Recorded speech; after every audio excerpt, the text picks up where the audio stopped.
అల్లరి చాలా ఎక్కువైపోయింది. కొంచెం కూడా నా మాట వినట్లేదు.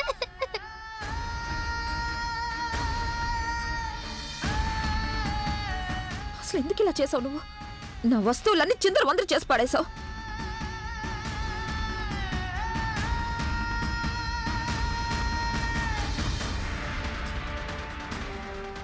నా వస్తువులు ముట్టుకునే ధైర్యం ఎక్కడి నుంచి వచ్చింది నీకు అసలు? ఎవరిని అడిగి నా వస్తువులు ముట్టుకున్నావు? అలాగే ఎంత ధైర్యం ఉంటే నువ్వు సాగర్కి ఫోన్ చేసి మాట్లాడతావు?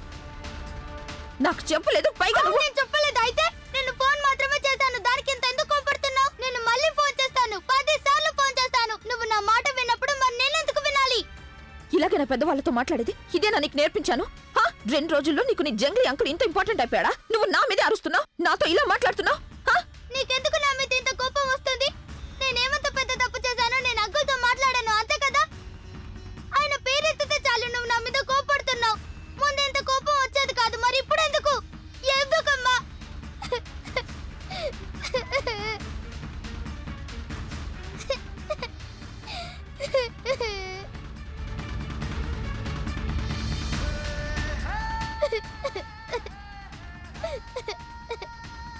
కృష్ణ, నేను చెప్పేది విను. లేదు, నేనేమి నీ మాట వినను, అలాగే నీతో మాట్లాడను.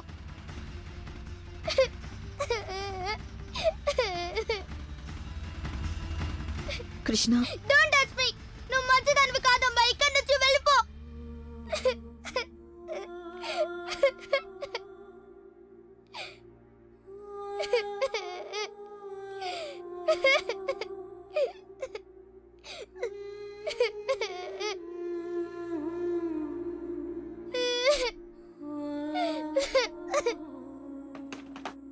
సాగర్,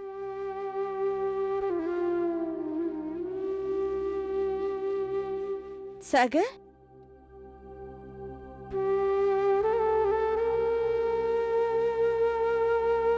సాగర్ ఎవరా పాప? పైగా తన పేరు అడిగితే కోకిల అని ఎందుకు చెప్పింది? ఎవరో పాపమ్మ, నీకు తానెవరో తెలీదు. నాన్న క్లయింట్ కూతురు ఎవరో అయి ఉంటుంది. నాకు సడన్ గా గంగ గుర్తొచ్చింది. ఆ పాప బాబు అన్న వెంటనే గొంతు కూడా నాకు గంగ గొంతులా అనిపించింది. కానీ తన గంగ ఎలా అవుతుంది? తనెవరో చిన్నపిల్ల కదా.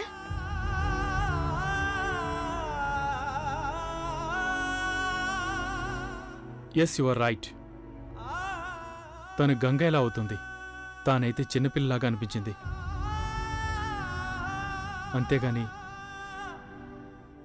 అండ్ ఐ హోప్ తను లేక ఇంకెవరైనా ఆ గంగలా ఎంతమాత్రం ఉండకూడదు. లేకపోతే అందరికీ ఆడవాళ్ల మీద నమ్మకమే పోతుంది, నాకు పోయినట్టుగా. సాగర్, నువ్వు చెప్పావని నీ పేపర్స్ మీద సంతకం అయితే పెట్టాను. కానీ మనం ఒకసారి ప్రదీప్కి విషయం చెప్తే మంచిదేమో. ఆయనకి ఇంతవరకు ఎలాంటి ఐడియా లేదు కదా. అన్నయ్యతో నేను మాట్లాడతాను. ఏం మాట్లాడాలి?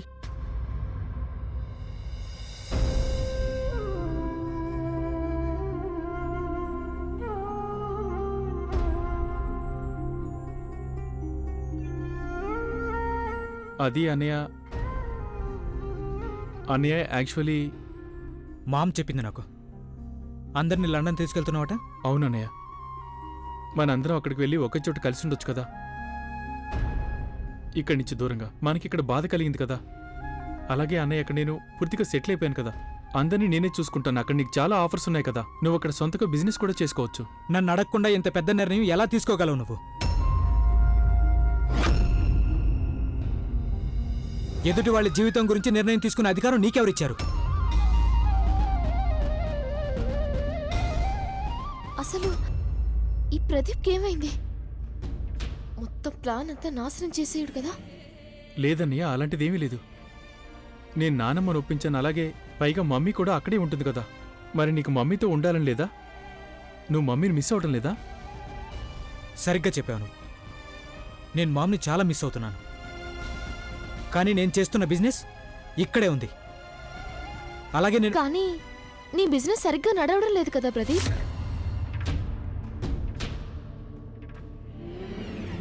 నా ఉద్దేశం, ఐ మీన్ ఇన్నేళ్ల నుండి ఇంత కష్టపడుతున్నావు, కానీ ఈ రోజు వరకు నువ్వు ఏదైతే అచీవ్ చేయగలవో దాన్ని నువ్వు సాధించుకోలేకపోయావు.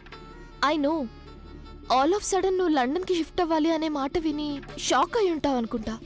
కానీ ఇది కూడా ఆలోచించు, నాన్నమ్మ ఈ నిర్ణయాన్ని బాగా ఆలోచించి తీసుకుని ఉంటారు కదా. ఐ మీన్, నా ఉద్దేశం ఏంటంటే ఇన్నేళ్ళు ఇక్కడ ఉన్నా నానమ్మే లండన్లో అడ్జస్ట్ అవ్వడానికి ఒప్పుకున్నారు. అలాంటిది నువ్వెందుకు అడ్జస్ట్ అవ్వలేవు? నాకు కనుక వీలుంటే నేను మీ అందరినీ ఇక్కడి నుంచి ఎక్కడికి వెళ్ళనిచ్చేదాన్ని కాదు.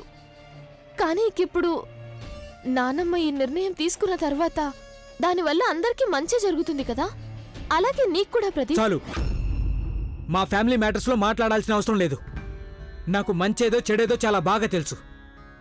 ఇక నేను ఈ ఊరు వదిలి ఎక్కడికి రాను. And that's final. కానీ ప్రదీప్, సుప్రియ అయితే ఒప్పుకుంది కదా.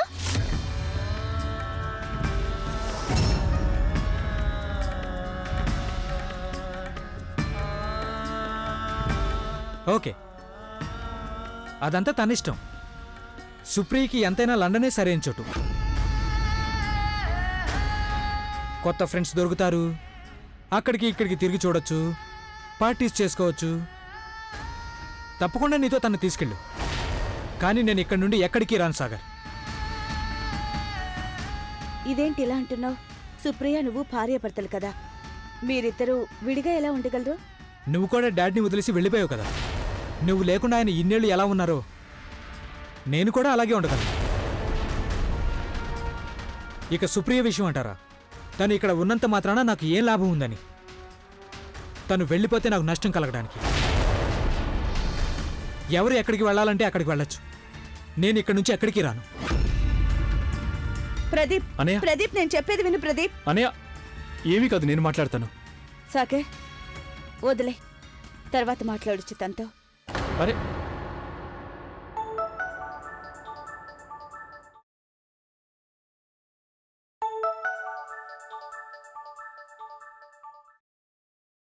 సుప్రియ, మాటి మాటికి ఫోన్ చేస్తుంది ఎవరు? అత్తయ్య, తెలీదు. అన్నోన్ నెంబర్, అందుకనే నేను ఆన్సర్ చేయడం లేదు. లిఫ్ట్ చేయి, ఏదైనా ముఖ్యమైన పని అయి ఉంటుంది. అలాగే. హలో. మిసెస్ సుప్రియా చతుర్వేదేనా? అవును. మెసేజ్ చెక్ చేసుకోండి. ఒక ఇంట్రెస్టింగ్ వీడియో పంపించాను మీకు. కానీ ఎవరు మాట్లాడుతున్నారు మీరు? హలో.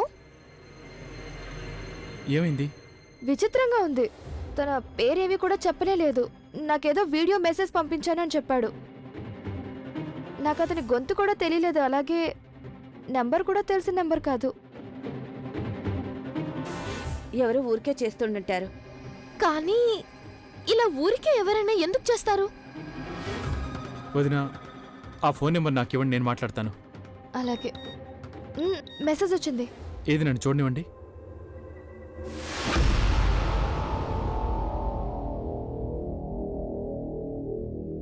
ఓకే, నేను తనకి డివోర్స్ ఇచ్చేస్తాను. ఇదే కదా నువ్వు కోరుకునేది? తన్ని వదిలేయాలనేగా? సరే, సుప్రియని వదిలేస్తాను.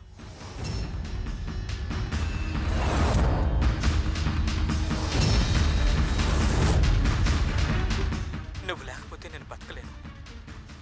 నేను కూడా బతకలేను. అలాగే నీ కళ్ళలో కన్నీళ్ళు కూడా చూడలేను.